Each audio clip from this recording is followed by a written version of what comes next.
Have you ever noticed how easy it is to make a promise to yourself at night? Tomorrow will be different. Tomorrow I will wake up early. Tomorrow I will exercise. Tomorrow I will study for 2 hours. Tomorrow I will stop wasting time on my phone. Tomorrow I will finally become disciplined. And for a few minutes you actually believe it. You feel motivated. You imagine yourself becoming more productive, more focused and more successful. But then morning arrives. The alarm rings. You open your eyes and suddenly that powerful motivation from last night has disappeared. You tell yourself that you are tired and you will start tomorrow. And somehow tomorrow keeps moving further away. This happens to millions of people. And the strange thing is that most of them are not lazy. They genuinely want to change. They buy books, make schedules, download productivity apps, write ambitious goals, watch motivational videos, and sometimes they even have a few extremely productive days. But after some time, everything slowly returns to normal. So what is actually going wrong? The answer may be much simpler than you think. Perhaps the problem is not that you lack discipline. Perhaps you are simply trying to change your life with habits that are too big for your current life. Imagine a young man named Arjun. Arjun wanted to become healthier, more focused and more successful. He had a long list of things he wanted to change. He wanted to run every morning, read 30 pages every day, study for 3 hours after college, keep his room perfectly organized, eat healthy food, spend less time on social media, and sleep early. On paper, his plan looked impressive. But there was one problem. His plan required him to become a completely different person overnight. For the first few days, Arjun managed to follow everything. He woke up early, he exercised, he studied, he avoided his phone, and at night he felt proud of himself. But then one morning he woke up late. He missed his workout. Later he became distracted. His study session disappeared, and by evening he had already decided that the entire day was ruined. This is where many people make their biggest mistake. They treat one failed day as proof that they are failures. Arjun did exactly that. He thought, I knew I could not maintain this. I am not disciplined enough. I always give up. But what if he had looked at the situation differently? What if the problem was not Arjun? What if the problem was the size of the habits he had chosen? This is one of the most powerful ideas behind tiny habits. Lasting change does not always begin with a massive decision. Sometimes it begins with something so small that your mind almost laughs at it. Instead of saying, I will exercise for 1 hour every morning, you might begin with 1 push-up. Instead of saying, I will read 30 pages every night, you might begin with 1 page. Instead of saying, I will study for 3 hours every day, you might begin by opening your textbook and studying for 2 minutes. These actions sound almost ridiculously small. And that is exactly why they can work. Because when a behavior feels easy, resistance becomes smaller. Think about how often you have avoided something simply because it felt difficult to begin. You wanted to clean your room, but the mess looked overwhelming. You wanted to study, but the syllabus looked enormous. You wanted to exercise, but the thought of a complete workout felt exhausting. You wanted to read, but your phone was right beside you. The brain often reacts to difficulty before you even begin. But make the first step tiny enough and something changes. You no longer need to convince yourself to climb a mountain. You only need to take 1 step. And once that step becomes familiar, something interesting can happen. The tiny action starts creating momentum. You open the book for 2 minutes and sometimes continue for 20. You do 1 push-up and sometimes do 10. You put on your shoes and suddenly going for a short walk does not feel so difficult. The important thing is that the larger action is never the requirement. The tiny action is enough. This distinction matters because if your habit only succeeds when you perform the bigger version, you will eventually feel trapped by it. But if the smallest version counts as success, you can keep moving even on difficult days. And this brings us to another important idea. Motivation is unreliable. Motivation feels powerful when you have it. But you cannot schedule your entire life around a feeling that changes from day to day. Some mornings you will feel energetic. Some mornings you will feel exhausted. Some days you will be excited about your goals. Other days you will question everything. If your habit depends completely on motivation, your behavior will rise and fall with your emotions. Instead, make the behavior easier. When something requires less time, less effort and less mental energy, you are much more likely to do it even when motivation is low. This is why the question should not always be, how can I become more motivated? Sometimes the better question is, how can I make this easier? If you want to read every day, keep the book beside your bed. If you want to practice programming, keep your development environment ready. If you want to drink more water, keep a bottle where you can see it. If you want to exercise, keep your shoes prepared before you need them. You are not trying to become a superhero. You are removing unnecessary obstacles between yourself and the behavior you want. There is another powerful technique that can make tiny behaviors even easier. Connect the new behavior to something you already do. Your existing routines can become reminders for your new habits. For example, imagine that every morning you brush your teeth. That event already happens without requiring much thought. You can attach a tiny new action to it. After brushing your teeth, do one stretch. After making your morning tea, read one paragraph. After sitting at your desk, write one sentence in your journal. After opening your laptop, spend 2 minutes reviewing what you studied yesterday. The existing routine becomes the signal. You do not have to constantly remember what you plan to do. The old behavior naturally reminds you about the new one. And this is much more powerful than simply writing a huge list of goals and hoping that you remember them throughout the day. But there is still one missing piece. Something that many people underestimate. The feeling you experience immediately after completing the behavior. Suppose you finally complete your tiny habit. You read one page. You do one push-up. You study for 2 minutes. And then you immediately tell yourself, that was nothing. You barely did anything. You should have done more. What happens? Instead of feeling successful, you feel disappointed. And gradually your brain starts associating the habit with pressure. So try something different. When you complete the tiny behavior, allow yourself to feel good about it. Say to yourself, good job. That was easy. I actually did it. It may sound simple, but the emotional response matters. You are teaching yourself that taking action is something positive. And when a behavior feels rewarding, you become more willing to repeat it. This is where the entire process begins to change. You are no longer fighting yourself every day. You are building a relationship with action itself. And perhaps the most important lesson is this. Never use a bad day as evidence that your entire system has failed. If you miss your workout, learn from it. If you forget to read, adjust the reminder. If you cannot study for an hour, make the session smaller. If your habit keeps failing at a particular time, change the timing. If the behavior feels difficult, reduce it. Failure does not always mean that you are weak. Sometimes it is simply information. It is telling you that something about the habit needs to be redesigned. And once you understand that, changing yourself becomes much less frightening. Because you stop asking, what is wrong with me? And start asking, what can I change about the system? That single change in thinking can completely transform the way you approach personal growth. And Arjun was about to discover just how powerful that idea could become. But there was something Arjun had not yet understood. Making a behavior tiny is only the beginning. The next question is even more important. When exactly will you do it? Because a habit can be extremely easy and still disappear if there is nothing reminding you to perform it. Think about all the things you have told yourself you would remember. Call someone later. Drink more water. Read before sleeping. Practice coding. Stretch during the day. Take your vitamins. Organize your desk. You remember them for a while. Then life becomes busy and the intention disappears. This is why attaching a new behavior to an existing routine can be so useful. Your life is already filled with events that happen automatically. You wake up. You brush your teeth. You drink tea or coffee. You sit at your desk. You eat lunch. You return home. You take a shower. You get into bed. These moments can become natural signals for your new habits. Suppose you want to become better at programming. Instead of making a vague promise that you will practice every evening, create a simple sequence. After I sit at my computer, I will solve one small programming problem.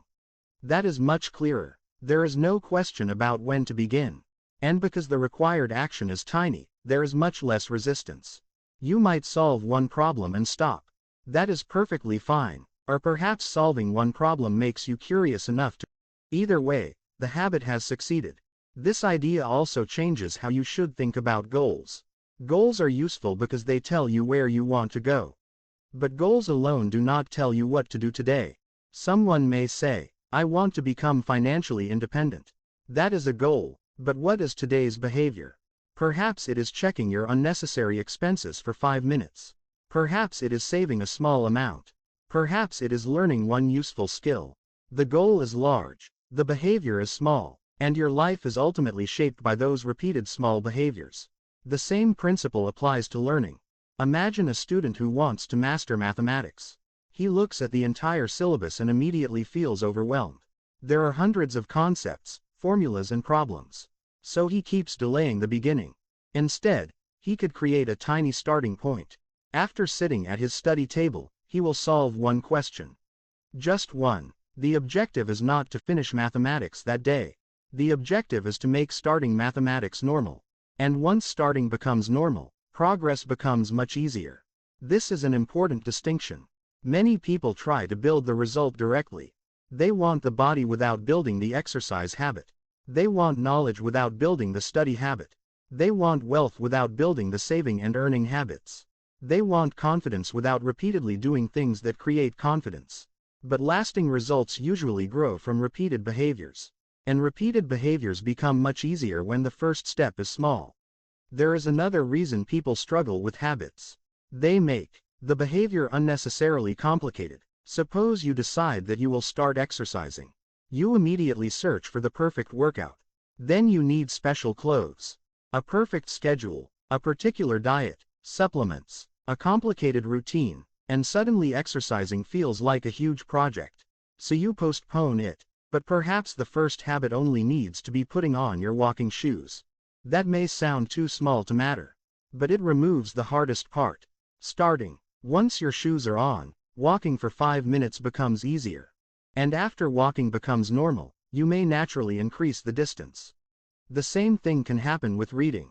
You do not need to promise yourself 50 pages. Keep a book somewhere visible and make the first action opening it. Once the book is open, reading one page requires almost no effort. And sometimes one page becomes 5. 5 becomes 10. 10 becomes a chapter. But even when it remains one page, you have still kept the habit alive. That is what makes tiny habits different from the all-or-nothing thinking that controls so many people. All-or-nothing thinking says, if I cannot do the full workout, there is no point exercising. If I cannot study for 3 hours, there is no point studying. If I cannot eat perfectly, I might as well eat whatever I want. If I cannot finish the entire task, I will start tomorrow. Tiny habits say something completely different. Do the smallest useful version. Because something is better than nothing. And consistency is often more valuable than occasional intensity. Arjun began experimenting with this approach. He stopped trying to transform his entire life in a single week.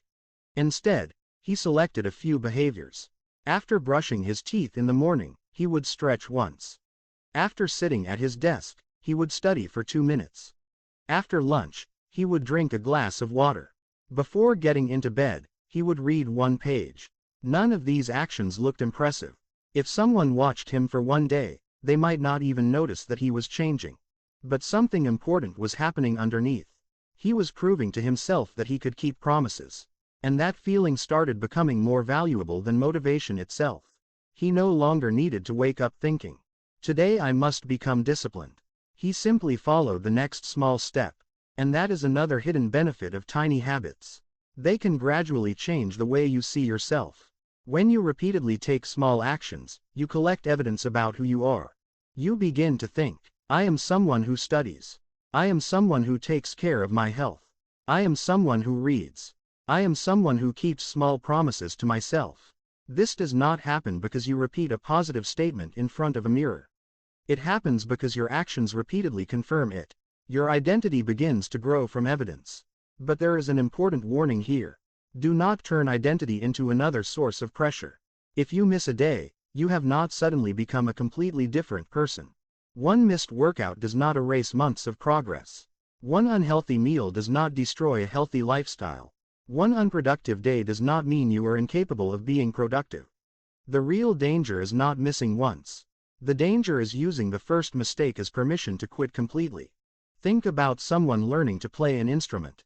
They practice every day for 2 weeks. Then they miss 1 day. There is nothing wrong with that. But if they think, I have broken my streak, so I have failed, they may stop for another week. Then another. The missed day was not the real problem. The story they created around the missed day was the problem. This is why flexibility matters. Your habit should be strong enough to survive an imperfect day. If your normal routine is 30 minutes of exercise and one day you only have 5 minutes, 5 minutes can keep the connection alive. If you normally study for an hour but your day becomes chaotic, 2 minutes can still preserve the behavior. You are not lowering your standards forever. You are protecting the habit while life happens. Because life will happen. Unexpected work will appear. You will become sick. You will travel. You will become tired. Your schedule will change. Something will go wrong. A good habit system does not assume that life will always be perfect. It is designed for real life. And that means you must also pay attention to the environment around you. Your surroundings are constantly influencing your behavior. If your phone is beside your pillow, checking it in the morning becomes incredibly easy. If your book is hidden inside a drawer, reading requires an extra step. If unhealthy snacks are sitting on your desk, eating them requires almost no effort. If your workout clothes are already prepared, exercising becomes easier to begin. You do not have to depend entirely on willpower when you can redesign the environment. Make good behaviors easier to notice. Make bad behaviors slightly harder to perform. Even a few extra seconds of effort can create a pause between an impulse and an action. For example, if social media is consuming too much of your time, you can remove unnecessary notifications. You can keep distracting applications away from the first screen of your phone. You can place your phone farther from your study area. These changes do not require extraordinary discipline. They simply make the unwanted behavior less convenient.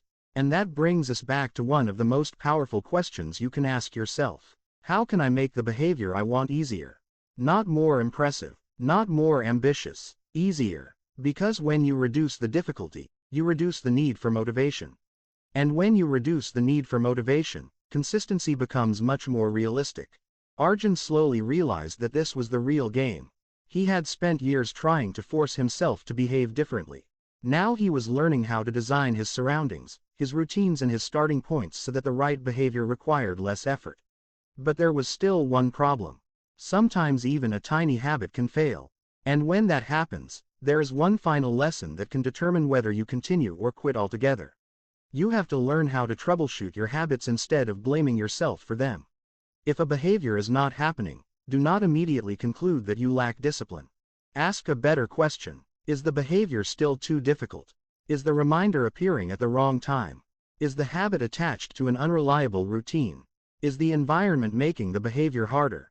Is the action too vague? Or have I simply chosen a habit that does not fit my current life? Once you begin asking these questions, failure becomes useful. A failed habit becomes feedback. And feedback gives you something you can change. Perhaps your 2-minute study habit is still too difficult after a long day. Make it 1 minute. Perhaps you keep forgetting to read before bed. Attach reading to your evening tea instead. Perhaps you plan to exercise in the morning but your mornings are always chaotic. Move the habit to another stable moment. The goal is not to prove that you can suffer through a bad system. The goal is to create a system that helps you succeed. And once Arjun understood this, he stopped trying to win every day. He simply tried to make the next action easier than the previous one. Without realizing it, those tiny actions were beginning to create something much larger than a collection of habits. They were changing the way he approached his entire life. And this is where the real transformation begins. Because once you stop treating habits as tests of discipline, you can start treating them as experiments.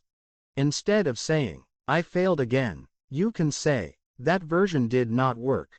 And there is a huge difference between those two sentences. The first attacks your identity. The second gives you a problem you can solve. Suppose you decide to study every evening after dinner. But after a week you realize that you are always tired at that time. There are two ways to react. You can say, I am lazy and I cannot stay or you can say, perhaps evening is simply a bad trigger for me. Move the habit to the morning. Or perhaps the study session is too large. Reduce it. Or perhaps your phone is creating too much distraction. Change the environment. You are not trying to defeat yourself. You are trying to understand yourself. And that mindset can make personal growth much less exhausting. There is another mistake people often make when building habits. They become obsessed with numbers. They want a perfect streak. They want to exercise exactly 7 days a week. Read exactly 30 pages. Study exactly 3 hours. Wake up at exactly 5 in the morning. But numbers can become a trap when they turn every small variation into failure. What matters more is whether the behavior is becoming part of your life. If you plan to walk for 30 minutes and one day you walk for 10, that day does not need to be considered a disaster. You moved. You maintained the connection. You kept the behavior alive. And that connection is valuable. Because habits become powerful through repetition, not through one heroic performance. Think about a tree. You do not plant a seed today and become frustrated because it has not become a tree tomorrow. You water it. You protect it. You give it time. The growth happens gradually, often before you can even see it. Human behavior works in a similar way. One page does not make you knowledgeable. One workout does not make you fit. One saved amount does not make you wealthy. One programming problem does not make you a great developer. But repeated small actions can eventually produce results that look enormous when you look back. And this is why starting small should never be confused with thinking small. Your action can be tiny while your ambition remains huge. You can dream about becoming an expert while beginning with 10 minutes of practice. You can dream about becoming extremely healthy while beginning with 1 glass of water. You can dream about writing a book while beginning with 1 paragraph. You can dream about building a successful career while beginning with 1 useful skill practiced consistently. The size of your first step does not determine the size of your destination. It only determines whether you are willing to begin. Now think about your own life. Is there something you have been postponing because the complete version feels too difficult? Maybe you want to start exercising. Do not begin by designing the perfect fitness routine. Begin by standing up and stretching. Maybe you want to read more. Do not worry about finishing dozens of books. Read 1 page. Maybe you want to learn programming. Do not think about becoming an expert. Open your editor and write 1 small piece of code. Maybe you want to improve your room. Do not promise yourself that you will clean everything. Put away 1 object. Maybe you want to reduce your phone usage. Do not expect yourself to stop using your phone completely. Begin by removing 1 unnecessary notification. The point is not that these tiny actions will magically solve everything.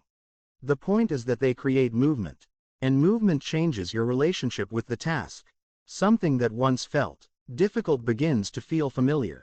Something that once required a decision becomes part of your routine. And something that once felt impossible becomes normal. This is how habits quietly reshape a life. Not through 1 dramatic moment, but through hundreds of small moments that nobody else notices. Arjun eventually stopped asking himself whether he felt motivated. Instead, he started asking what tiny action could keep him moving today. Some days he did more. Some days he did less. But he stopped allowing perfection to decide whether the day counted. And slowly, something remarkable happened. The person who once struggled to study began studying regularly. The person who constantly postponed exercise began moving almost automatically. The person who spent hours scrolling began creating small boundaries around his phone. Nothing had changed overnight, but his normal had changed. And that is one of the most powerful outcomes of building tiny habits. You are not simply completing tasks. You are gradually changing what feels normal. When reading becomes normal, reading requires less effort. When exercise becomes normal, starting becomes easier. When studying becomes normal, sitting down to study feels less threatening. When saving becomes normal, spending everything begins to feel unusual. Your habits become part of the background of your life. And once something becomes automatic, you no longer need to fight yourself every single day. That is the real goal.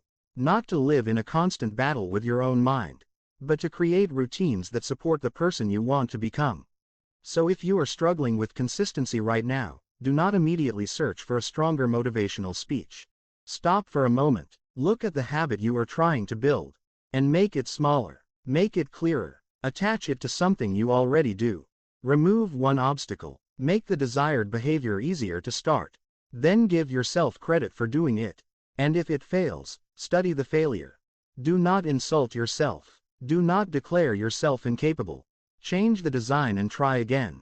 Because the person who succeeds is not necessarily the person who never fails. It is often the person who keeps adjusting until the behavior fits their life. This also gives us a more realistic definition of discipline. Discipline does not always mean forcing yourself to do difficult things. Sometimes discipline means designing your environment so difficult things become easier. Sometimes it means knowing when to reduce the size of a task. Sometimes it means returning after a bad day. And sometimes it simply means keeping one small promise to yourself. That promise may seem insignificant, but every time you keep it, you strengthen trust in yourself, and that trust can become the foundation for bigger changes. So tonight, do not make a list of 20 things you want to change. Choose one, just one. Make it so small that you cannot honestly tell yourself that it is too difficult. Choose a moment in your existing routine that can remind you. Then perform the smallest version of the behavior. And when you finish, allow yourself to feel good about it. Repeat it. If you naturally do more, wonderful. If you do only the tiny version, that is still a success. Because you are not trying to prove how much you can accomplish in one day. You are teaching your brain that this behavior belongs in your life. And after enough repetitions, something begins to happen. The behavior becomes easier. The resistance becomes smaller. The action becomes familiar. And eventually you may look back and realize that the life you wanted did not arrive because of one massive decision. It was built through tiny decisions that you repeated when nobody was watching. That is the quiet power of a tiny habit. A small action can look meaningless today, but repeated long enough, it can change your direction. And changing your direction can change your destination. So the next time you catch yourself saying, "I will start tomorrow," stop and ask yourself a different question.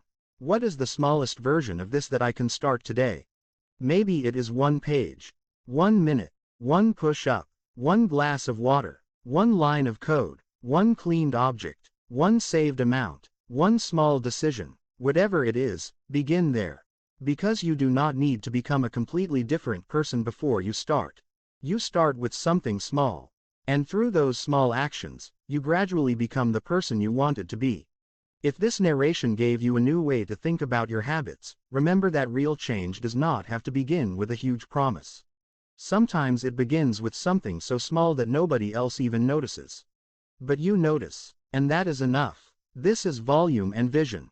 Subscribe for more informative videos and more ideas that can help you understand yourself, improve your habits and build a better life, one small step at a time.